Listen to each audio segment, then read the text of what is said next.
president of the United States in the United States of America should be willing to be able to handle criticism without saying he'd lock people up for doing it. And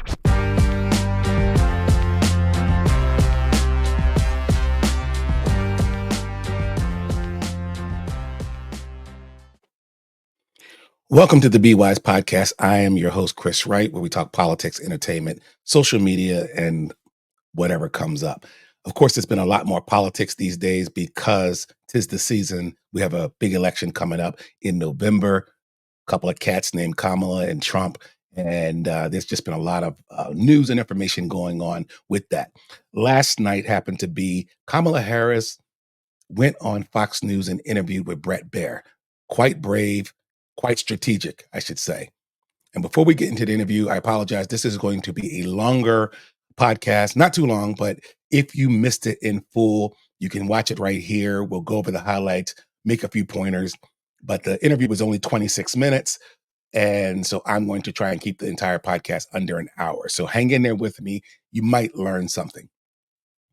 So let's talk about the strategy. The strategy was by the Kamala Harris party or her campaign was to go into hostile territory, show those who are sitting on the fence, hey, there is a clear choice. You should vote for me. Now, as you know, me personally, I'm a conservative and you know where I lean. But I always like to be objective and I like to give everybody that's in the arena their due. Kudos to her. I want to give her credit for going into this territory, this hostile territory, the adversarial room where she was going to be pummeled and punched. So that would be like Donald Trump going on The View, okay? Or Donald Trump going on Morning Joe. Those are places that he says, I'm not even going to waste my time. Remember what happened when he went to that National Association of Black Journalists? Everyone talked about how such a mean girl the interviewer was, how she was hostile and it wasn't fair, and she was called all kinds of names, and that is that's the arena that Kamala went into yesterday. Bret Baier is a professional. He was very respectful, called her Madam Vice President, allowed her to speak sometimes, but the people watching, Fox News viewers, are not those people. That they're nothing like Bret. I already knew that when I opened up TikTok this morning, that there was going to be, it was a debacle, utter disaster. That woman is a disaster. She's crazy. I already knew that it was going to be vitriol. It was going to be like tarred and feathered, as they used to say in the 1700s. But the strategy for her was to go into that hostile territory, possibly get a few people that was on the fence, possibly, energize her base so they could say, yes, that's my girl. She got into the ring, she took the blows, and she basically told people what Donald Trump was. That was a strategy, nothing more. Bret Baier was promised 1 hour, okay? And then he got a call the day of and said, hey, we're going to have to cut it short, 30 minutes. No reason why. Okay. And then on the way called and said, we're going to be 15 minutes late. That was not by accident. This was a strategy. Okay. We really are going into hostile territory. So what do they do in sports? Because politics is a sport. What do they do in sports? Right. They look at the team that the opponent that's coming up. They look for their strengths. They look for their weaknesses. They look for any way they can get an edge. And they knew that this Bret Baier guy, he was ready, man. He had all his artillery lined up. He knew the questions he was going to ask. He had an hour's worth of questions. Call him up right now and say, we only have a half hour now. Shit. Now he's got to take out some questions, but he want to get to some key points. Now call him up and tell him that we're running 10 minutes late. Crap. Now I only got 20 minutes. So that was all strategy. That was by design. That's how you knock your opponent, off his edge, off balance. So you wanted to make sure you did that. All right. So that was the timing. Also, there's something called live to tape, meaning they actually record the interview, but they don't cut it. They don't edit it. So it's live recording. And then they basically put the recording on TV, no editing, live, okay? So you would have gotten, but in order to do that, you need a certain amount of time to set it up and when it could be viewed. If they didn't do it on time, okay, then they wouldn't have been able to show that interview last night. They would have had to basically either go all live or record it and show it the next day because it's a time factor. All right, so Kamala's team knew that too. So if we throw them off, they may not be able to do the live to tape. Okay. And we want them all flustered. We want Fox News flustered. We want Bret Baier flustered. We're just going to try and control this whole narrative because we're prepared. He's just not prepared for what we're about to bring him. Okay. So this is really important stuff. I'm not just talking. This is, I've been in media for a long time. I've been behind the scenes. I've set up debates. I've done debates. I've interviewed people. I've prepared for interviews. And I know, and I've been interviewed. So I already know, and I've been interviewed against adversaries. So I already know what it's like to prepare. Okay. So Bret Baier and Fox News was not prepared for what they were about to face. They took it on face value. We're going to get an hour with Kamala. And they probably had a whole boardroom, a conference call. What are we going to ask her? Hit her with this, hit her with that, hit her with this, hit her with that. And none of it came into fruition. Who was the audience? Probably 85 to 90% Fox News viewers, because most liberals do not like Fox News. They don't care who's on it. They're not watching it. You could put the Brady Bunch on Fox News and they're not watching it. So that audience was primarily Fox News viewers. And today they are enraged. But the few people who were on the fence, the few Democrats that were going to watch it, she just shored them up. She was shoring them up. All right. So it had to be done. It had to be done. I did a TikTok this morning. I likened it to the Mayweather-Pacquiao fight in 2015. In 2009, both boxers were going to retire. And the boxing world thought, you guys can't retire. You're the same weight class. You got to fight each other. You got 5 belts. You got 3 belts. No, we got to unify these. You just can't retire with your belts without fighting. You know what I mean? So it took 6 years wrangling of the purse, where it was going to be, when it was going to be, how it should be, all that kind of stuff. And finally they fought, and the fight was just anticlimactic. It was boring. It was 12 rounds of dancing around and tapping each other in the head, and Mayweather won a decision. Everyone was like, wow, well, the fight wasn't important. It just had to be done. And Kamala has been going on The Breakfast Club and Colbert and all types of liberal morning shows and, all these rapper podcasts. And she's always been in a comfortable environment. The most hostile show she went on was 60 Minutes. And everybody already knows that that's not very hostile. As much as Whitaker tried, he just could not, knock her off her perch. So with all the criticism of not going into hostile territory, she needed to go onto Fox News. Again, I got to be objective. I got to give it to her.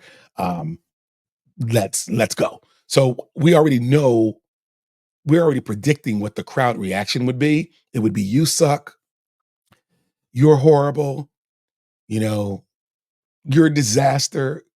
We already knew what the results were going to be the next morning. And basically that's why she did it. So really quickly, I told you I only wanted to take a few minutes of time to kind of set this up and tell you the strategy behind it and the reasons behind it. And now we're going to watch the video and we'll stop here and there and make some comments. Madam Vice President, thank you for the time. Thank you. It's good to be with you, Brett. Voters tell pollsters all over the country and here in Pennsylvania that immigration is one of the key issues that they're looking at this election, and specifically the influx of illegal immigrants from more than 150 countries. How many illegal immigrants would you estimate your administration has released into the country over the last 3.5 years? Well, I'm glad you raised the issue of immigration, because I agree with you. It is a topic of discussion that people want to rightly have. And you know what I'm going to talk about. Yeah, but right now, just a number. Do you think it's 1 million, 3 million? Brett, let's just get to the point.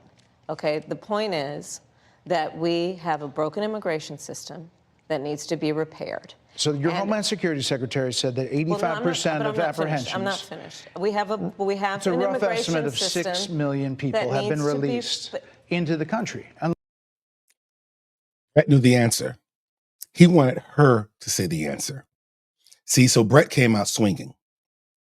That's what you call a hostile environment, where you are asked a question to tee it up so you get the candidate to say a number that's astronomical, and people will say, she even admitted it, but she knew the game. See, she's a prosecutor. She's an attorney. She's been through this game before. She knew where he was going, and she placated him. So that was some good strategy by Brett to see if he could get her to say a number. Let me just finish. I'll get to the question, I promise you. I was beginning to answer. And when you came into office, your administration immediately reversed a number of Trump border policies. Most significantly, the policy that required illegal immigrants to be detained through deportation, either in the U.S. or in Mexico. And you switched that policy. They were released from custody awaiting trial. So instead, included in those were a large number of single men, adult men, who went on to commit heinous crimes.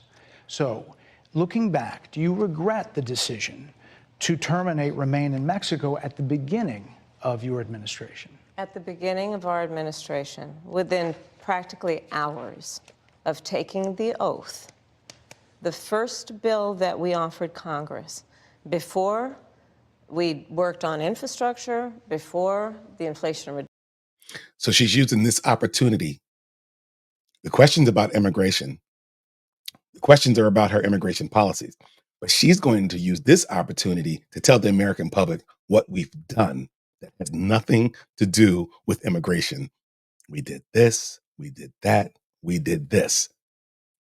Watch the strategy. Reduction Act, before the Chips and Science Act, before the bipartisan Safer Communities Act, the first bill, practically within hours of taking the oath, was a bill to fix our immigration system. Yes, ma'am. It was called the U.S. Citizenship Act of 2021. Exactly. It was essentially a pathway to citizenship for the. Yes, ma'am.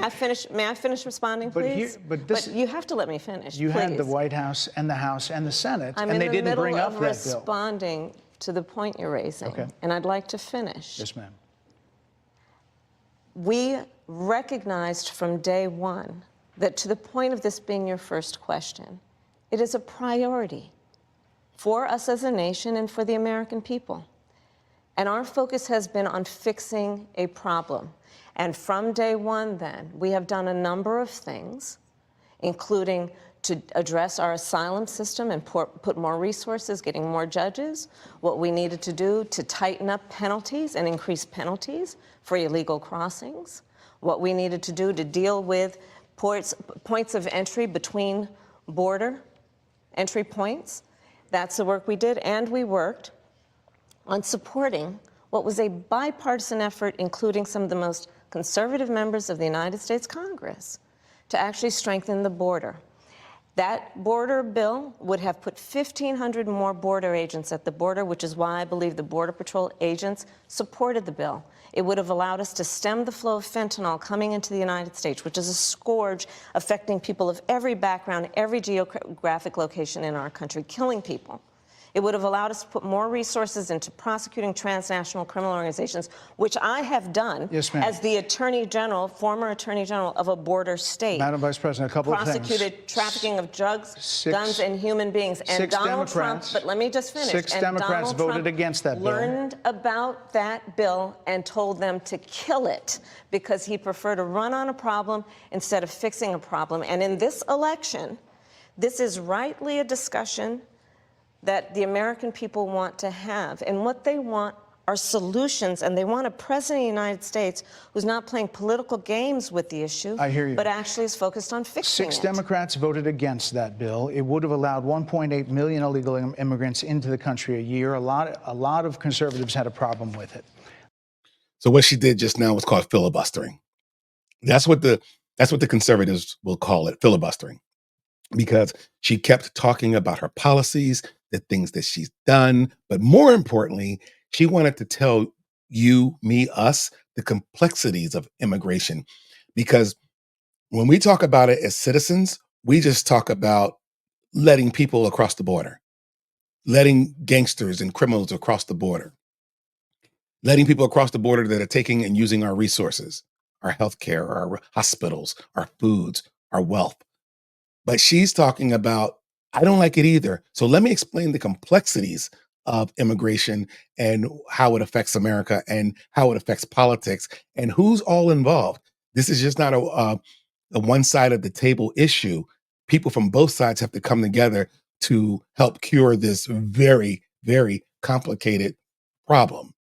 So that was really good strategy on her part to get that out and not allow him to interrupt her. She got her point across. These are the 6 Democrats. But more importantly, back to the original premise, Jocelyn Nungari, Rachel Morin, Laken Riley, they are young women who were brutally assaulted and killed by some of the men who were released at the beginning of the administration, well before a negotiated bipartisan bill. Former President Clinton actually referred to Laken Riley Sunday campaigning for you in Georgia, saying if those men had been properly vetted, Laken Riley probably would not have been killed. So if it wouldn't have happened, this is well before any negotiation. This is well before Donald Trump got involved in the politics. This is a specific policy decision by your administration to release these men into the country. So what I'm saying to you, do you owe Bret, those families an apology? Let me just say, first of all, those are tragic cases. There's no question about that. There is no question about that. And I can't imagine the pain that the families of those victims have experienced for a loss that should not have occurred. So that is true. It is also true that if a border security had actually been passed 9 months ago, it would be 9 months that we would have had more border agents at the border, more support for the folks who are working around the clock trying to hold it all together. Madam Vice President. To ensure that no future harm would occur. And this election in 20 days will determine whether we have a president of the United States who actually cares more about fixing a problem, even if it is not to their political advantage in an election, because there was a solution, Bret. Madam Vice President, it was. So she handled that well. So he brought up a very tragic, emotional, pull on the heartstrings event about 3 girls. And why he brought that up, I don't know what that has to do, but you remember Donald Trump brought Clinton's lovers to, what was that, the RNC? Yeah. It's little things like that to poke at the public to say, look at this and let's see how they respond. Let's see the look on their faces. She basically, it almost like she had the playbook. Like, I know he's going to ask that question. And she almost said, Bret, that's very disingenuous of you to even talk about this right now in this interview. But she didn't. She responded, point comma. A policy decision in the early part of your administration. I will let one of the mothers talk about it. Take a listen. Because of the Biden-Harris administration open border policies catch and release, they were enrolled in the Alternatives to Detention program. This meant that they were released into the United States. It was not even a full 3 weeks later that they would take my daughter, Jocelyn Nungari's life. I believe the Biden-Harris administration open border policies are responsible for the death of my daughter. That's the early days. So do you owe them an apology is what I'm saying. I will tell you that I am so sorry for her loss. I am so sorry for her loss, sincerely. But let's talk about what is happening right now with an individual who does not want to participate in solutions. Let's talk about that as well. But do you want to answer in all her? fairness, I told you, I feel awful for what she and her family have experienced. During that time, you said repeatedly that the border was. I didn't like that from Bret. She did apologize. She said, I feel bad. And he wants to know, do you owe her an apology? She's already apologized in so many words. Did he want her to look at the camera and go, I apologize? because then that would have been admitting that she owned that problem. Now, that wasn't very good. Point, Kamala. Secure. When in your mind did it start becoming a crisis? I think we've had a broken immigration system transcending, by the way, Donald Trump's administration, even before. Let's all be honest about that. I have no pride in saying that this is a perfect immigration system. I've been clear, I think we all are, that it needs to be fixed. We need more. I was just down at the border talking with border agents, and they will tell you, and I'm sure you probably, I know you investigate and you are a serious journalist. They will tell you, we need more judges. We need to process those cases faster. We need the support for those cases that should be prosecuted. They need more resources, and Congress ultimately is the only place that's going to get fixed, Brett. Well, that's how this system works. That's the premise of this question. But there were that's how the 90 system plus works. executive orders that were rescinded in the first days. Many of those were Trump border policies. I'm not going to stay here because there's other things to talk about, but you frequently talk to the Border Patrol Union for support of that bipartisan bill, and they did. They supported it. But they also just endorsed Donald Trump and said, you've been, quote, a failure with border security. Why do you think they said that? I think they're frustrated, and I get it. They want support. They want support, and that's what that border security bill would have done. These guys down at the border, these men and women, they're working hard. They're working around the clock. I get it. There's a lot of people that look back at what you said in 2019 when you first ran for president.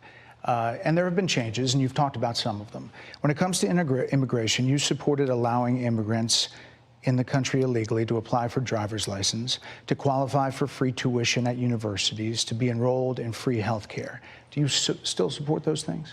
Listen, that was 5 years ago, and I'm very clear that I will follow the law. I have made that statement over and over again, and as Vice President of the United States, that's exactly what I've done, not to mention before. She ducked. She didn't own it. She said that was 5 years ago. Wow. So imagine you support, defend, put out some ridiculous policies before, and you use the excuse, that was 5 years ago. You still got to own it. She said, I will follow the law. She's going to do that again later in this interview where he's going to ask a very poignant question about something she supports. And she's going to go, I will follow the law.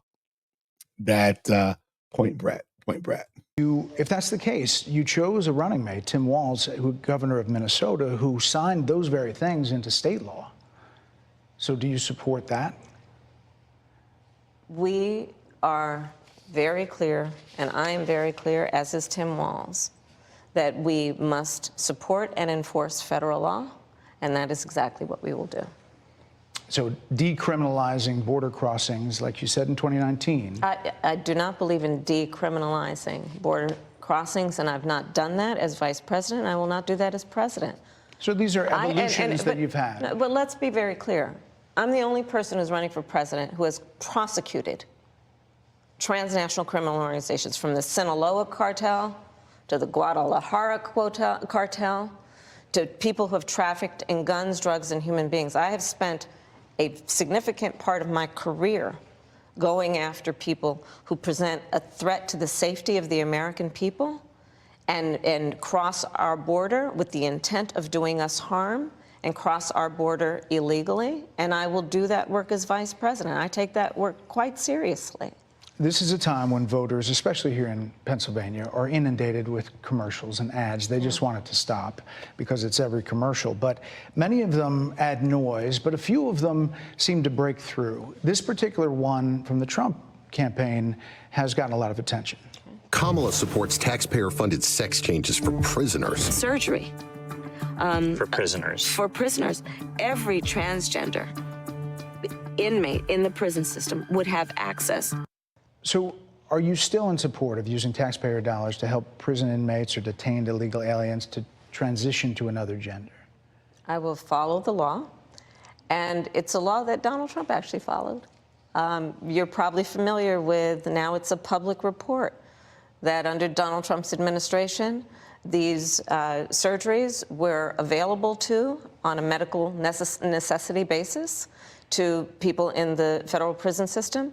And I think, frankly, that ad from the Trump campaign is a little bit of like throwing, stones when you're living in a glass house. The Trump aides say that he never advocated for that prison policy and no gender transition surgeries you know what? You got to happened take during responsible for what his happened in your presidency. administration. Yeah, no surgeries happened in his presidency. It's in So black and white. would you still advocate for using taxpayer dollars for gender reassignment I will surgeries? follow the law, just as I think Donald Trump would say he did. You would have a say as president. Like I said, I think it's real. He spent $20 million on those ads, trying to create a sense of fear in the voters because he actually has no plan in this election that is about focusing on the needs of the American people. Whereas, at $20 million on that ad, on an issue that, as it relates to the biggest issues that affect the American people, it's really quite remote. And again, his policy was no different. Look at where we are, though. They say on it was plans for different, the but American we'll move people, on. I'm offering a plan to deal with affordable housing. I'm offering a plan to deal with what we need to do to strengthen small businesses, which are the backbone of America's economy. I am offering a plan that is about taking care of young parents and giving them the support they need. My plans for the economy will strengthen the economy, as have been reviewed by 16 Nobel laureates, Goldman Sachs, Moody's, and recently the Wall Street Journal, which have all studied our plans and have indicated my plans for our economy would strengthen our economy, his would make them weaker, Why do you would think more ignite people inflation and invite a recession by the middle of next year. Those are the facts. Why do you think more people? So you see that? She pivoted from sex change because that was a very, very sticky topic. And she pivoted into the economy. And number two, she pivoted into her plans because she's been criticized again and again. She doesn't have a plan. What's her plan? She doesn't have a plan. She never talks about her plan. So 4 or 5 times she said the word my plan, my plan, my plan. That was all by design. That was strategy. So she already knew that whenever they talk about something that's sticky, we're going to pivot into something about our plan, or we're going to blame Donald Trump.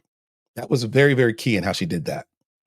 People say they trust him on the economy than they trust you. I think that when you look at an analysis of our plans for what we would do as President of the United States, it has been clear to those who study and understand how economic policy works that moving forward, because I do believe the American people are ready to turn the page on the divisiveness and the type of rhetoric that has come out of Donald Trump. People are ready to chart a new way forward, and they want a president who has a plan for the future and a plan that is sound and will strengthen our country.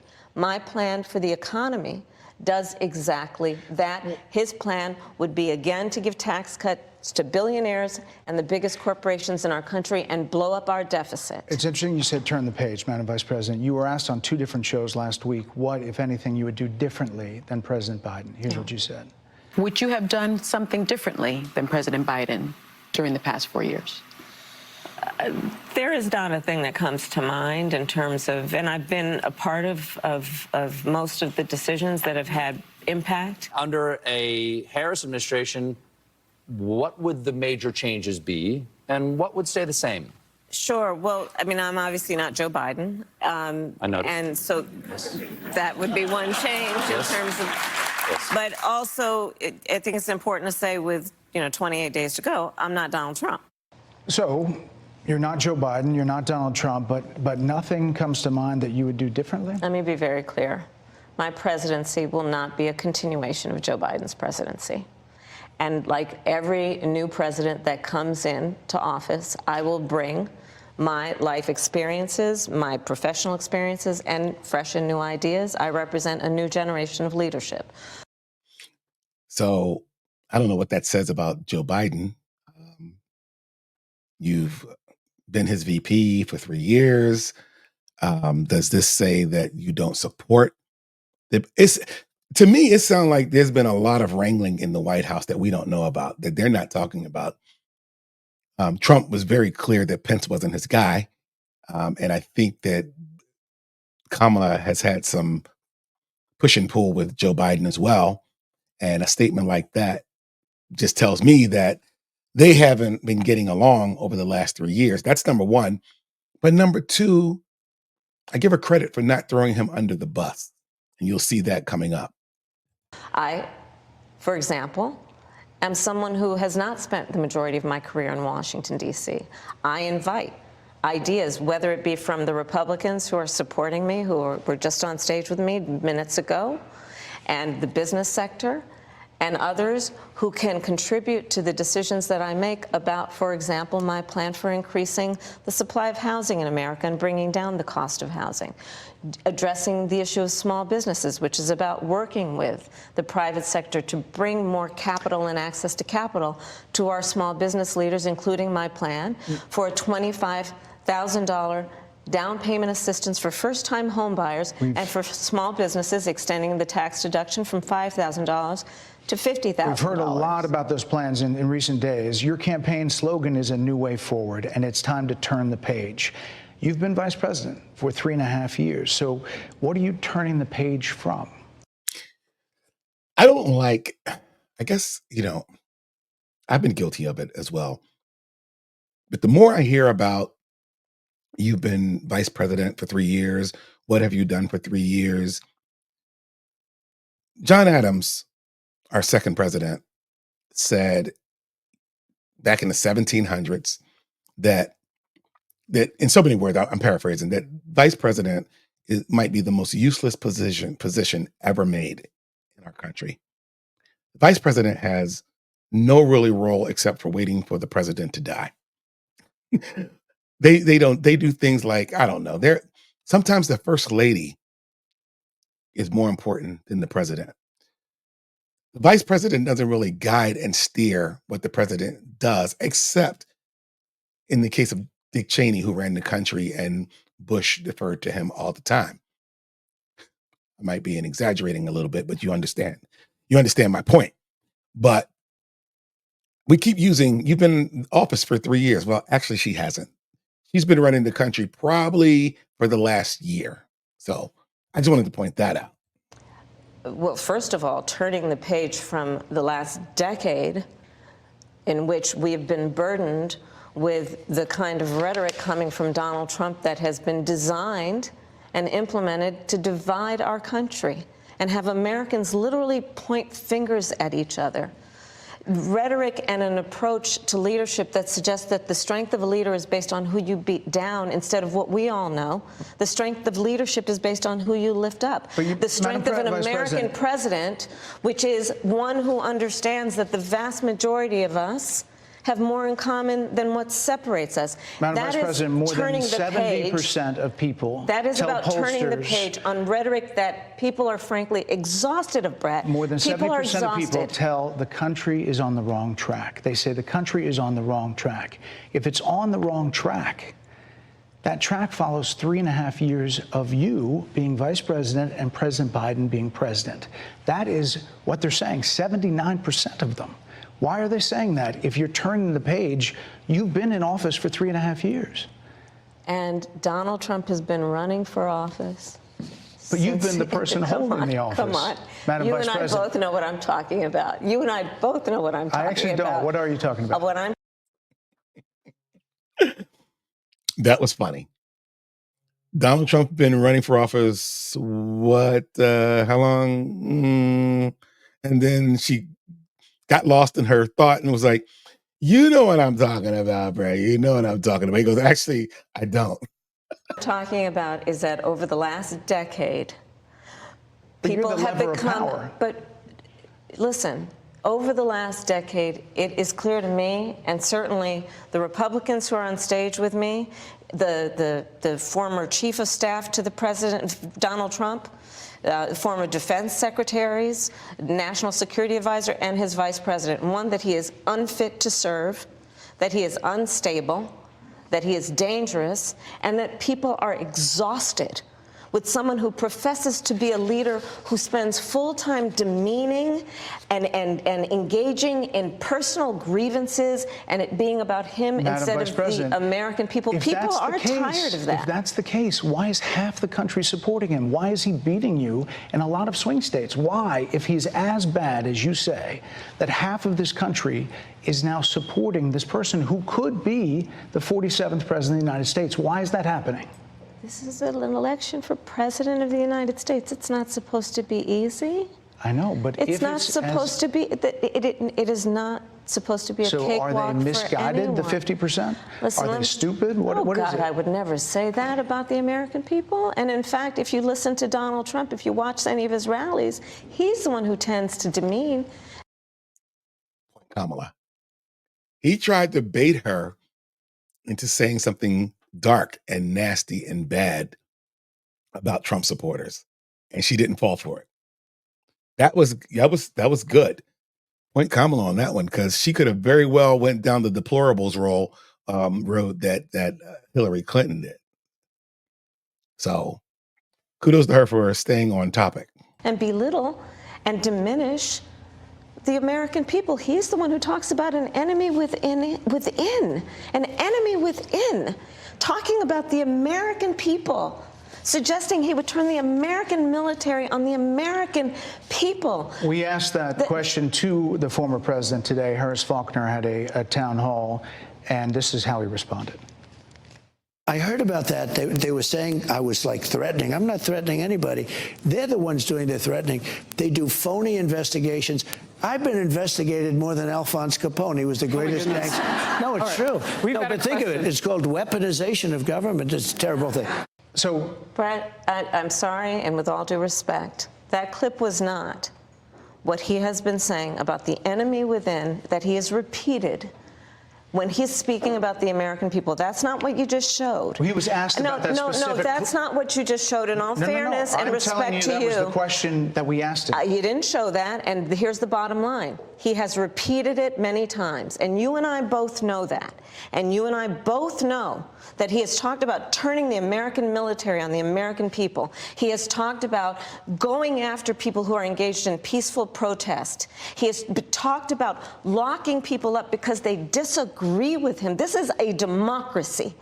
And in a democracy, the President of the United States, in the United States of America, should be willing to be able to handle criticism without saying he'd lock people up for doing it. And this is what is at stake, which is why you have someone like the former chairman of the Joint Chiefs of Staff saying what Mark Milley has said about Donald Trump being a threat to the United States of America. He's quoted in the Bob Woodward book. Was that real? That was passion. The grinding of the teeth, the anger, the slamming of the finger. Was that theater, or was that... That's going to be the clip that her supporters will remember for a long time. That was that visual. That's that one picture, that soundbite that's going to be played over and over again. That showed passion. I just can't figure out yet whether it was theater or whether it was real passion and love for the United States of America. That way, yes. Let me ask you this, Madam Vice President. You call Donald Trump. You call Donald Trump. He's misguided. You say now he's unstable. He is unstable, Brett. He's not well. You say he's mentally not stable. He's not stable. Let me ask you this. You told many interviewers that Joe Biden was on his game, that ran around circles on his staff. When did you first notice that President Biden's mental faculties appeared diminished? Joe Biden, I have watched from the... You see that look of shock?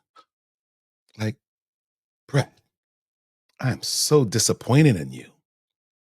Brett, you have no idea how stable Joe Biden is. Where's this question coming from? The Oval Office to the Situation Room. And he has the judgment and the experience to do exactly what he has done in making very important decisions on behalf of the American people. There were no concerns raised? Brett, Joe Biden is not on the ballot. I understand. And Donald Trump but is. You talked about it. And Donald Trump After George Clooney said within a few minutes of talking to President Biden at a fundraiser that he thought this was not the same Joe Biden that we saw on the debate stage. Donald Trump is on the ballot. I understand. You met with him at least once a week for 3.5 years. You didn't have any concerns? I think the American people have a concern about Donald Trump, which is why the people who know him best including leaders of our national security community, have all spoken out, even people who worked for him in the Oval Office, worked with him in the Situation Room, and have said he is unfit and dangerous and should never be president of the United States again, including his former vice president, which is why the job was open for him to choose another running mate. So that is a fact. That is a fact. Madam Vice President, two more things. You were asked on 60 Minutes about the biggest threat that the world faces, that the U.S. faces. This is what you said. Which foreign country do you consider to be our greatest adversary? I think there's an obvious one in mind, which is Iran. Iran has American blood on their hands, okay? This attack on Israel, 200 ballistic missiles. What we need to do to ensure that Iran never achieves the ability to be a nuclear power, that is one of my highest priorities. A number of experts thought you would say China. The FBI director had said that. But you said Iran. If that's the case, what do you say to critics who look at the actions of your administration and say you're not acting like Iran is the #1 threat? Well, I will tell you most recently, whether it was in April or in October, in the several hours on each occasion that Iran posed a threat to Israel, I was there. Most recently in the Situation Room, in the most recent attack, working with the heads of our military and doing what America must always do to defend and to support Israel in its requirement to defend itself, and to give American support to be able to allow Israel to have the resources to defend itself against attack, including from Iran and Iran's terrorist proxies in the region. Right. And that but those is, proxies were getting funded by my Iran. commitment to that is unyielding and unwavering. She sounded really proud to say she was in the Situation Room with military as they made decisions. I don't know. It just sounded like a big word salad of nothing. She didn't explain why Iran was our greatest threat. I personally, I'm not an expert on geopolitical affairs, foreign affairs, but I've never heard that Iran is our greatest threat. I've heard Russia, I've heard China, I've never heard Iran. So I don't know. That wasn't a good one.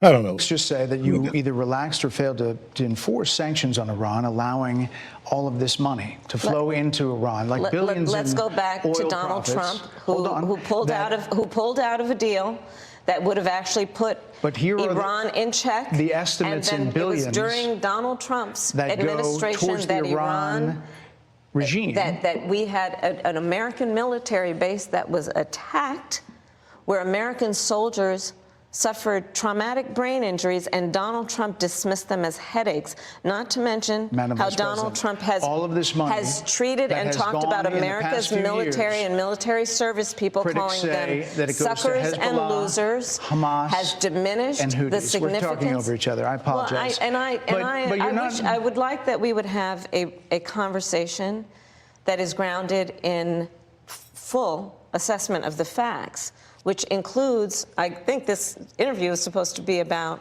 the choices that your viewers should be presented about this election, and the contrast is important. Yes, ma'am. And on the subject of Iran, I am offering what should be an important contrast that is presented for folks to make a decision that they feel. Who look at what the administration did and say and think differently.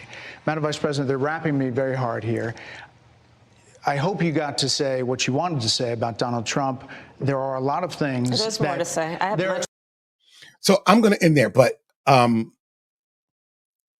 overall, in summary, I thought that Kamala did what she came there to do. And that was to talk to the American people, talk to her constituents, talk to those who would listen about her plans, the problems that she's had over the last 3 years, her differences, not from Donald Trump, but her differences from Biden, and to support some of the things that she supported and defended in the past regarding policy. And I think that for the large part that she did that. But because they played the strategy of getting there late, shortening the interview, and not allowing me, you, the American people, to hear exactly who she was, we all took an L from that. There was nothing gained. But in my opinion, she by no means got destroyed. You'll see it, YouTube and all these AI applications allow you to pick titles for your YouTube videos, and you're going to be like, Kamala destroyed on Fox News. Shocking news, shocking interview with Bret Baier. It wasn't that. I promise you. In fact, I got to figure out what the title of this one, but it won't be Kamala destroyed. I promise you. But anyway, that's that. I hope you have chosen to look at this interview on my podcast. And other than that, guys, looking forward to talking to you. And this has been a great time. It was a good interview, 60 minutes, and then the Bret Baier interview. And I really enjoyed watching that back and forth, the heated debates, and going from there. But was that passion or was that theater? I really got to know. You guys take care.